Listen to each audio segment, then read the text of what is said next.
Tagasan po kayo, nanay? Isabang po, ano pong trabaho ng anak niyo? Pero, saan po yung bahay niyo dito, nanay?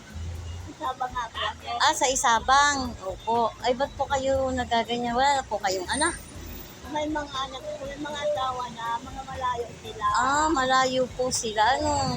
Sila, hindi ko nakala maglabada. Oh, kaya nga po, Siguro ano? din naman masama.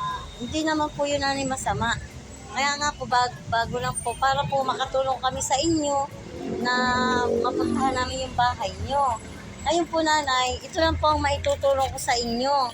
Pag po kayo ay, marami pong tumulong, ibibigay ko po sa inyo. Ano po, ito po, nanay, bibigyan ko po. Wow! Nyo lang po yan. Opo.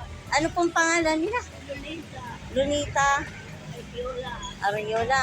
Ay, mga ano po namin, pwede po bang pakitulungan niyo si nanay sa, ito po siya, siya po ay matanda na, namamalinis po siya kasi malayo daw po yung mga anak niya. O baka naman po pwede natin siyang matulungan. Salamat po, God bless po at ingat po tayo lagi. Okay po.